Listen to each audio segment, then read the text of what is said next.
اور اس انصاف کے ترازو سے جو آگے بڑھے گا وہ سرکشی ہو جائے گی۔ اور زمین کی نعمت کا تذکرہ کیا کہ زمین کو مخلوقات کے لیے بچھا دیا۔ انام ہر ذی روح یعنی ہر جاندار کو کہتے ہیں، لیکن یہاں پر خاص طور سے یہ دو طبقے مراد ہیں، یعنی جن و انس، کیونکہ سورہ رحمان کے زیادہ تر مضامین کے مخاطب یہی دو گروہ ہیں۔ تو کہا کہ زمین کے اندر کتنی بہترین تخلیق اللہ سبحانہ و تعالی نے کی کہ زمین کو بچھایا، اور یہ ہلتی بھی نہیں ہے اپنی جگہ سے،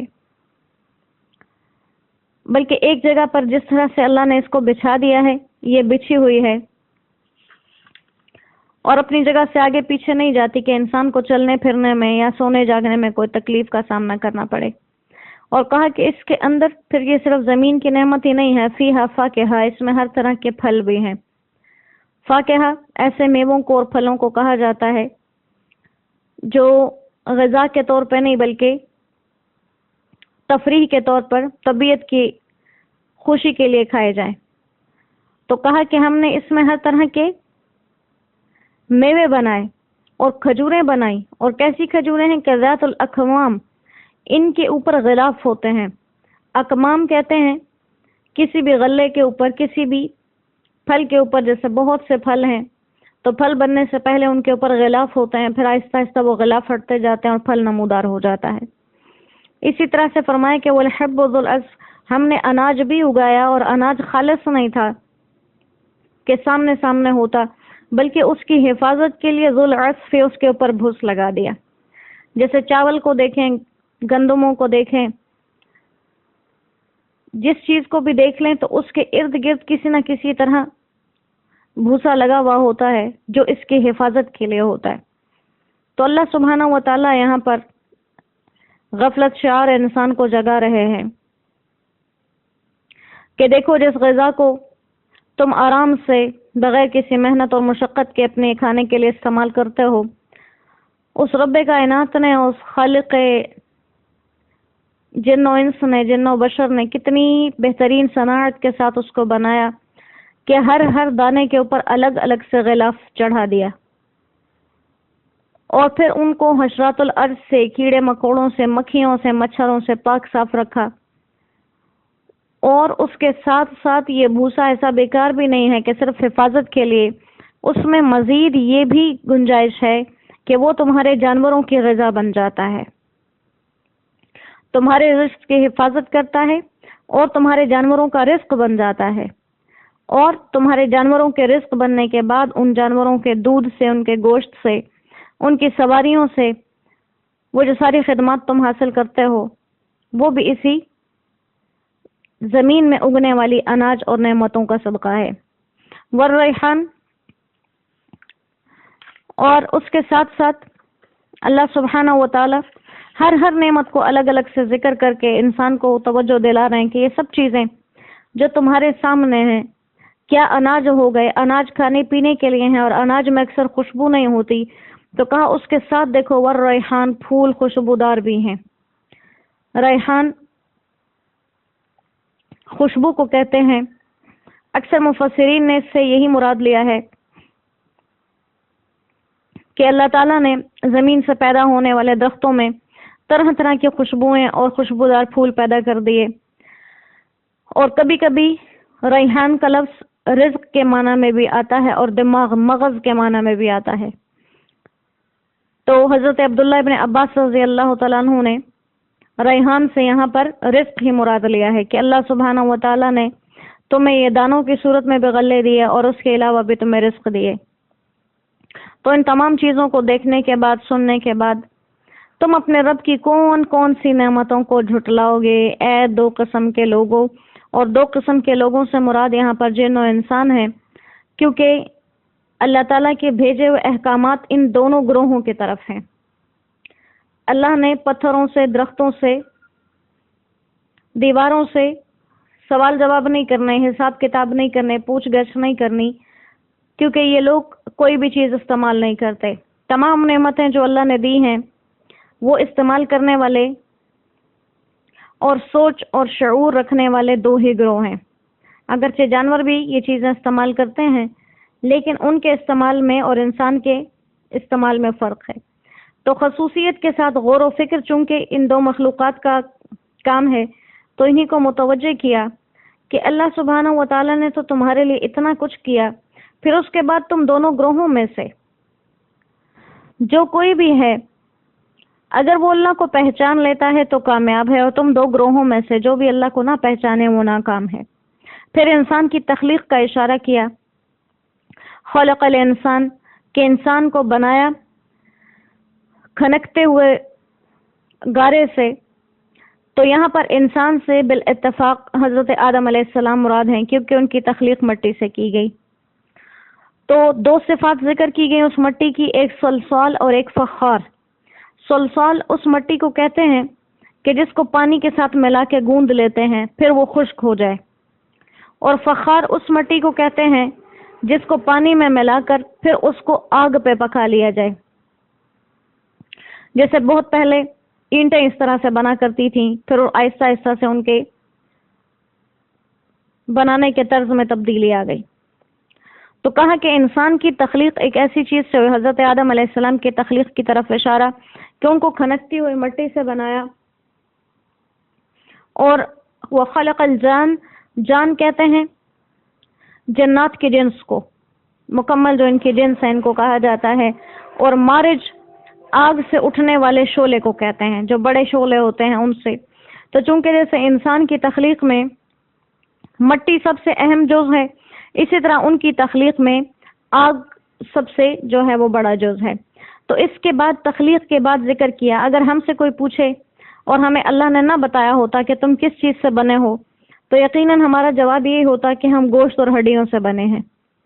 ہمیں اس چیز کا جواب معلوم نہ ہوتا۔ لیکن اللہ بتاتے ہیں کہ یہ تمہاری تخلیق کی ابتدا مٹی سے ہوئی ہے۔ تو فرمایا کہ فَبِأَيِّ آلَاءِ رَبِّكُمَا تُكَذِّبَانِ، اس کے بعد تم اپنے رب کی کون کون سی نعمتوں کو جھٹلاؤ گے، جبکہ تمہاری وہ چیزیں جو تم اپنے جسم کے بارے میں خود بھی نہیں جانتے، اس کو بھی وہ مہربان رب بہت اچھے طریقے سے جانتا ہے، اور وہ رب المشرقین بھی ہے، وہ رب المغربین بھی ہے۔ دو مشرق اس لیے کہے کیونکہ سردی اور گرمی میں سورج کا نکلنا اور سورج کا ڈوبنا، یہ جگہ تھوڑی سی فرق سے تبدیل ہو جاتی ہے، سردی اور گرمی کے لحاظ سے تھوڑی سی تبدیلی آ جاتی ہے، طلوع ہونے میں بھی اور غروب ہونے میں بھی۔ تو اس کا حساب کر کے دو مشرق اور دو مغرب کہا گیا کہ سردیوں کے زمانے میں مشرق سے جہاں سے سورج نکلتا ہے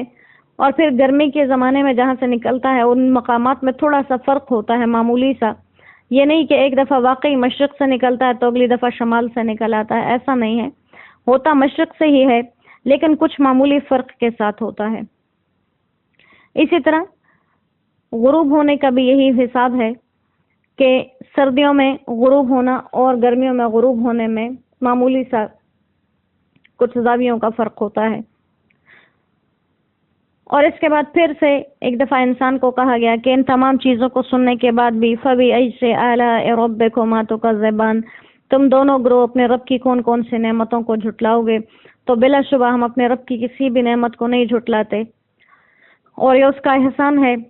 کہ ہمیں انعامات دینے کے بعد اور ہمیں احسانات دینے کے بعد اور نعمتیں دینے کے بعد ہمیں جتا بھی دیا کہ یہ نعمتیں تمہیں عطا کردہ اس رب کی ہیں، لہذا سرکشی نہ کرو۔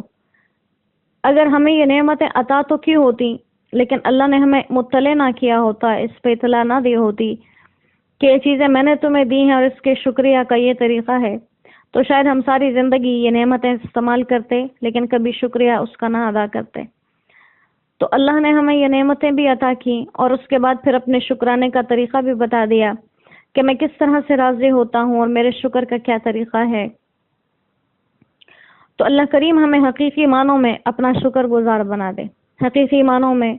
جس طرح سے وہ رب راضی ہوتا ہے ہمیں ان طریقوں میں ڈھال لے، اور اللہ ہم پر اپنے خاص فضل و کرم والے معاملے کرے، ہمارے بے نمازیوں کو نمازی بنا دے، بے پرداؤں کو پردے کی توفیق عطا فرما دے، ہمارے بیماروں کو شفا عطا فرما دیں، ہمارے گناہوں سے درگزر فرمائیں۔ بے شک وہ بہت ہی مہربان رب ہے، وہ بہت ہی مہربان رب ہے،